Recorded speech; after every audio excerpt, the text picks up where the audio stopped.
What they do, what it is, this is Orion, aka Brass Balls, bringing you a deep dive top 5. This is where I go into the minutia of details and give you my opinion on a top 5 on any particular topic. This go around is deep dive top 5 rappers under 5'5". Now I'm gonna just come off the cuff and say this: some of these rappers are exactly 5'5", so you know, 5'5" and under is what we going for on this list. And I'm excluding female MCs from this list only because I found so many dope, legendary female artists that I think they deserve their own deep dive top 5 rappers under 5'5", and that's gonna be the Femme MCs. Will be the next episode of Deep Dive Top 5. But for this one right here, this is Deep Dive Top 5 rappers under 5'5", the male edition. So at number 5, we got the self-proclaimed greatest rapper alive, and I'm talking about Lil Wayne. Lil Wayne, when he initially came out with Cash Money Records, wasn't seen as some lyrical giant by no stretch of the imagination. I mean, the kid was still a teenager. I'm talking about 15, 16 years old maybe. So he was still like growing, and you know, maturity, experiences, all that feed into an MC's lyrical prowess. However, as the years would roll on, Lil Wayne would prove to be a force to be reckoned with in the music industry and the staple artist of Cash Money, because when he originally came out, Juvenile was the head dog of Cash Money Records. You had BG following right after Juvenile, and Lil Wayne really was not that dude until he releases the Carter. Once he released the Carter 1, Carter 2, Carter 3, he forever solidified himself as a lyrical giant. He had a whole bunch of mixtapes that he was dropping one after the other. The Gangsta Grills mixtapes come to mind, and this dude really sharpened his pen and even got my respect, because initially I was not a fan.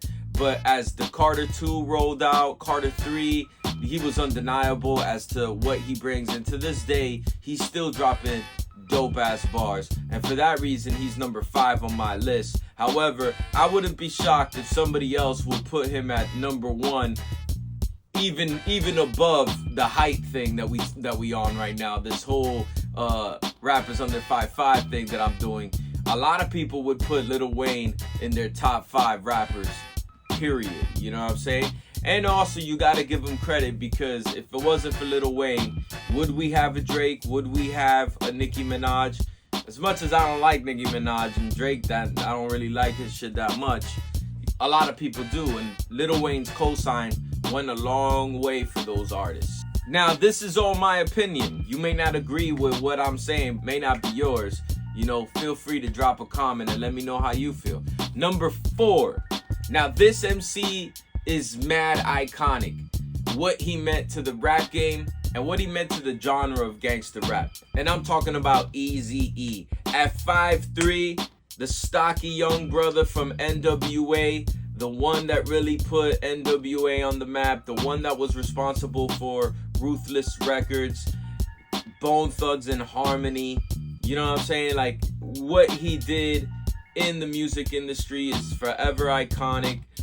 Yeah, he didn't write a lot of his own rhymes, but his performance on the tracks was very memorable. He has a distinct voice, very unique, and for that reason, Eazy E is number 4. I mean, would you have gangster rap to this day as we know it? You know, would Dre had got into that level if he didn't meet Eazy E and we didn't get NWA? Where would the world be today? You know, so salute to Eazy E. Matter of fact, to me, Real Motherfucking G's is a top 5 diss track in hip-hop. The way he came back at Dre and Snoop at that time was very memorable. So salute and rest in peace to Eazy E. Now at number 3, I'm going to give you the shortest MC ever in hip-hop, and that is Ghetto Boy's own Bushwick Bill. At a height of 3 feet 8, Bushwick Bill is the shortest rapper and most successful shortest rapper in hip-hop history. The dude was a big part of Ghetto Boy's biggest hit, My Mind Playing Tricks on Me. Everybody's got quotables on it. Scarface, of course, got his quotables on it. Willie D. But Bushwick Bill got the quotables. And because of Bushwick Bill's verse on My Mind Playing Tricks on Me, that's the reason why this song is a Halloween staple.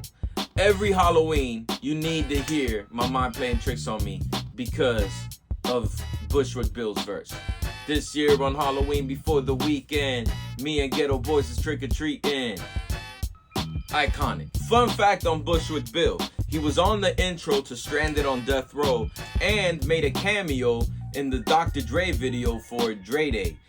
Many might remember, in that video of Dre Day, that's where Dre's taking shots at Eazy E, and in the beginning of the video, Eazy E is trying to sign some two artists, and the two artists are played by Warren G and Bushwick Bill.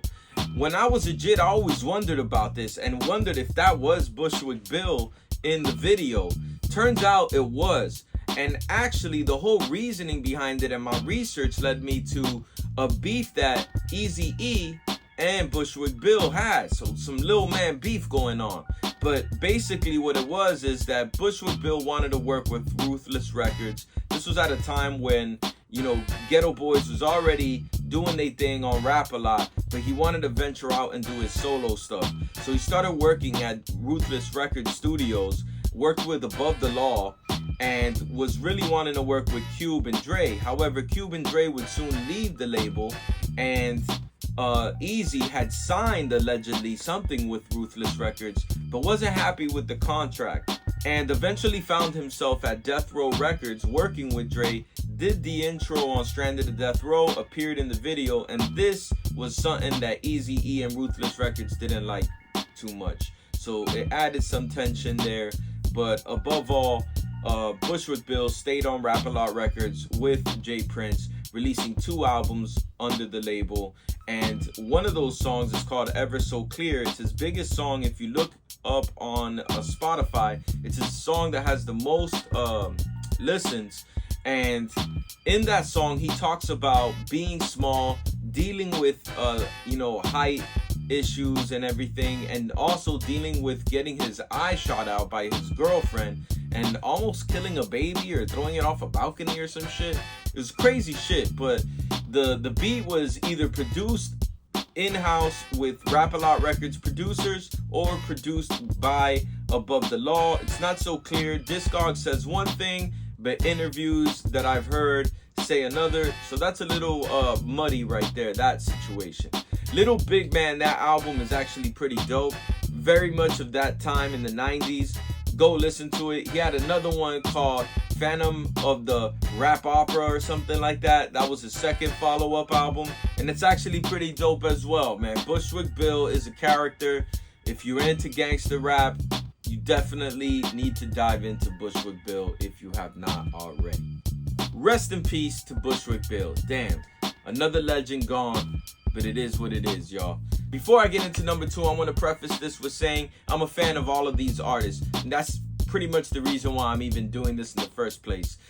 By me saying rappers under 5'5" is in no way supposed to be interpreted as any kind of diss towards these artists.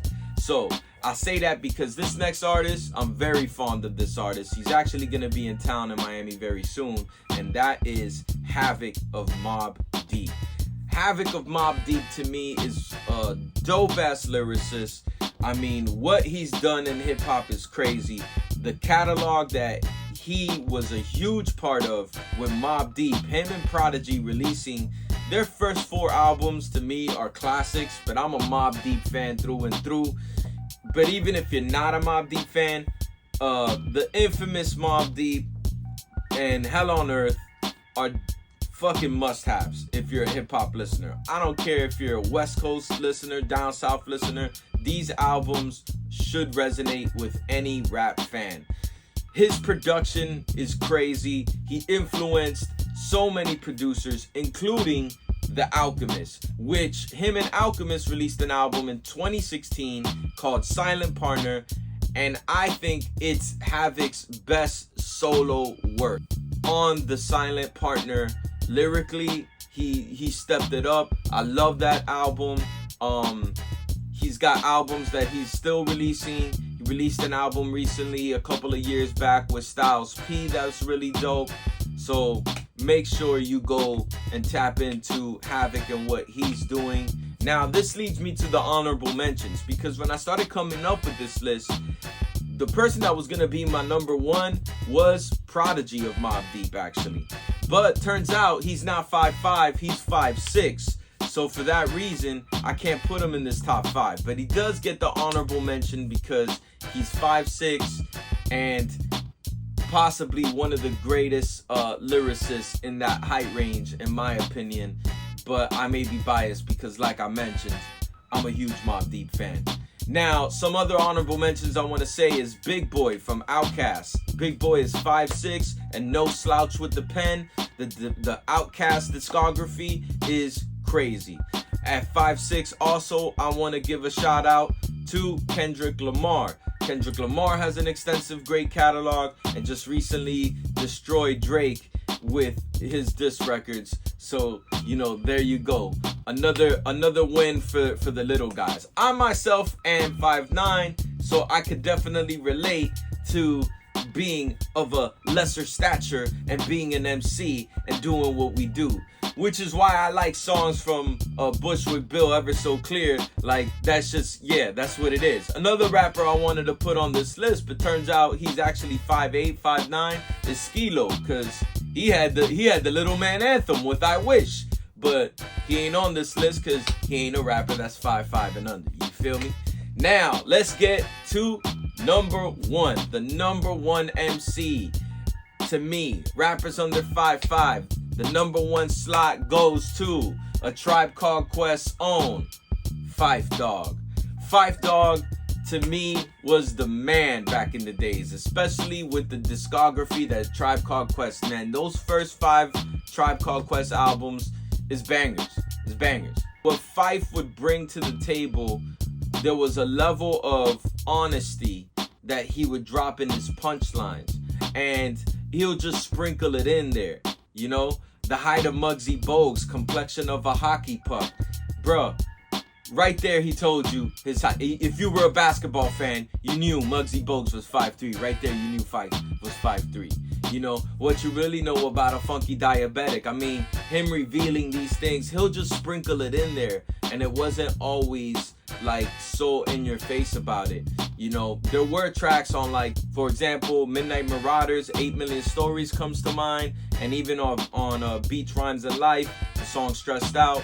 And so it's really dope how Phife would incorporate all of that. And also being a little man that was very much into sports. The sports references in most of his verses is always dope to hear. So for that reason, I always related to Phife Dawg more so than Q-Tip growing up. I love both of them and love all of the Tribe Called Quest discography. But when I was a shorty, definitely Phife Dawg just rang a little true to my ears because, like I said, I'm 5'8", 5'9", more or less, and growing up, I was always short. I was a late bloomer, so I definitely always related to Phife Dawg, and that's why he's at my number one. So this concludes the Deep Dive Top 5. Hope y'all enjoyed it. Drop a comment. Let me know if there's a rapper that you felt I missed out. Tune in for the next one that I'm going to do that's going to be about the female MCs that are under 5'5" and that are top tier. With that said, peace out.